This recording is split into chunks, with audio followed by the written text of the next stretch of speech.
Hey everyone, it is Dave and Bo, and we are out here in the yard today. This is our 50-second video plotting the ups and downs of our rose garden out here.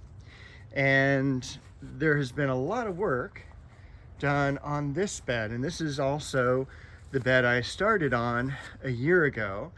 It's gone through a lot of changes. I have done a lot of work this week as well, mostly pruning that bay laurel tree into the gumdrop shape. Did a lot of weeding, cutting back on the false heather there, and I will show you how I did that. I'm going to cut that right in. And then we've got some of the bearded iris cut back. I'm going to do the rest of that today. And then I also cut back all of the iris nata back there. And that is a very, I hate to say a very invasive iris, but it's a very invasive iris. And you'll get a lot of underground runners that will come up. Luckily it stays in kind of that clump formation, but you can definitely, and I can see one of the runners right here in the ground, and they will run. So make sure on these every year that you do cut them back. And if anything, like for instance on this Chamaecyparis here, if anything grows up around it, like you can kind of see here, pull that up, cut that off, and that way you can keep those irises in particular contained. Now the bearded iris, which are much more common and what you're going to find in the nurseries 9 out of 10 times, this is an iris that only needs to be maybe controlled every 5 years.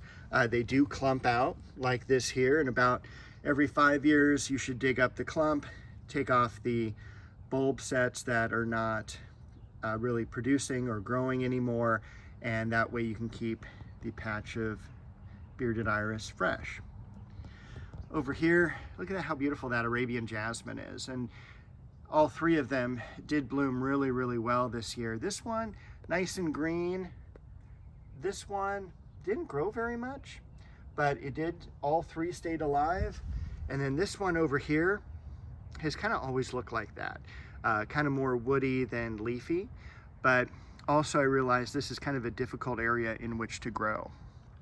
So we are at the end of November, and this is the 26th is the day I'm recording.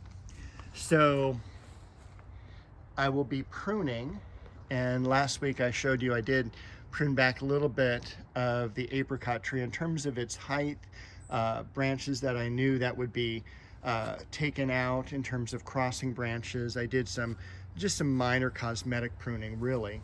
I'll cut that back more when it's completely dormant.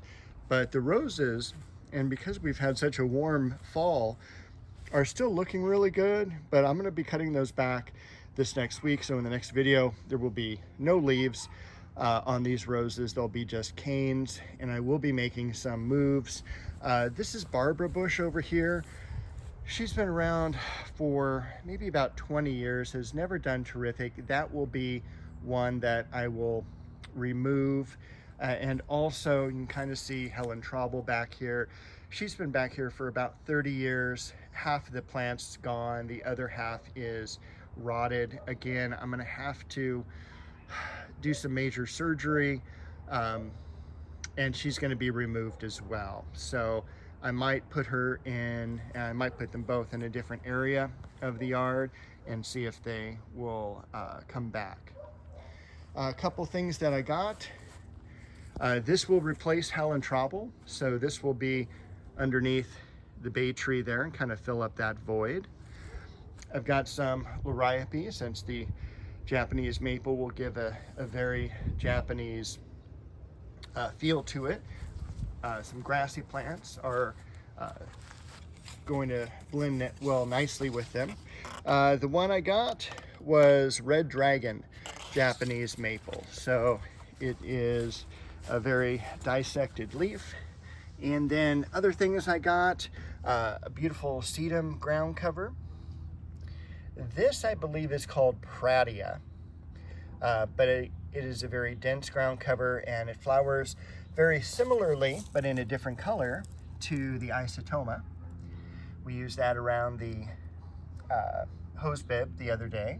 And then we've got Thyme as well. This is Creeping Thyme, and that is Bo also coming to check them out to see if they meet her approval. And then we also have a variety of cypress called Wilma, and a dwarf mugo pine, and a succulent or cactus that I couldn't resist. So I'll probably put that out somewhere as well. Let's see. We can kind of see the orange of the Leonotis behind the Duet Rose and above all those weeds.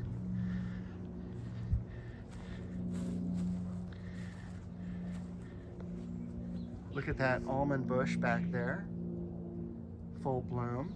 We've also got some blooms on the sweet pea shrub. This is the second year now, or at least at the end of the first year since I planted that. The crabapple did wonderfully this year. I'm going to go ahead and cut that back next week as well. Generally, December 1st is the day where I start my rose pruning. This is a rose called Rio Samba. It does really good in the fall and spring, not that great in the summer, and it is subject to rust and leaf spot. Look at the size of those foxglove back there. Can't wait to see how those come up and bloom this year. Got a beautiful, look at that beautiful Sonia rose right there. This is Westringia. Perfect moment. So on some of these, we are getting some beautiful fall blooms. Chicago Peace and Margaret Merrill. So as I work my way around the flower beds is when I'll prune these back. And last week's video, I said we had about 2 weeks of pruning roses. I meant to say 2 months, but I did give the correct months. All of December, all of January here in Southern California. Some beautiful Corsican mint down below, the Scaviola, and at this point I'll go ahead and prune back all the top growth on those bulbs. Hopefully they'll come back and bloom next year. Beautiful dwarf hemlock there. This is Judy Garland. And other things we're doing in the yard, you'll see some wood over here. I'm going to be working on the fence as well this coming week.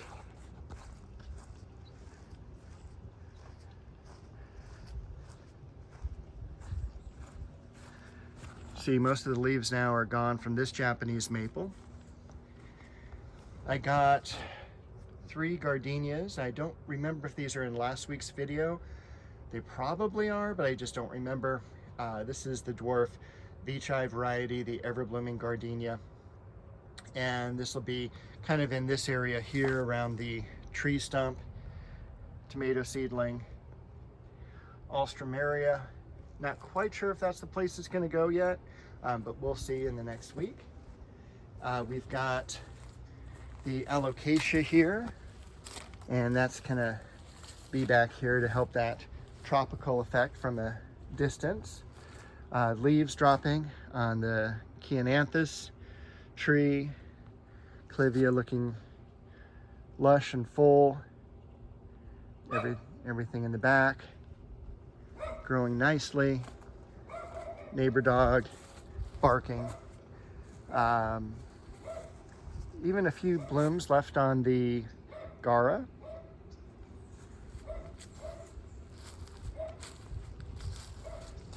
Beautiful rabbit's foot fern. Bow.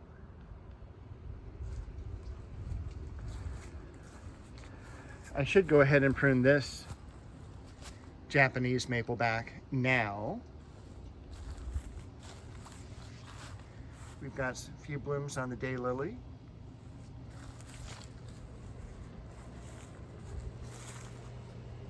We'll go and look at the Hymenanthus real quick. Look at that. Beautiful foliage, beautiful blooms as well. I don't think there's anything else here that's new. Just a reminder how much I actually need to get in and decide where these are going to go. The begonia looking better and better every week.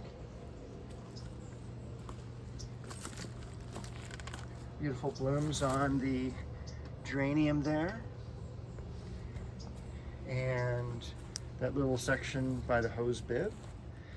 Still need to take the lavender out. Bo has not done that on my days off. I would keep coming home every day hoping she'll take care of that.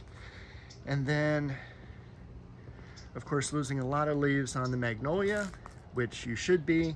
Don't ever be concerned about that type of burning on the magnolia. That is just very common for this plant. Even when the new growth looks brand new, it just has that burn right around August, and that kind of lets you know the leaves are beginning to drop off. So with that, Bo and I thank you very much for watching in this entire year with us. We will be back next week with our second year of walking through the garden with a lot of cool things added, and we will see you then.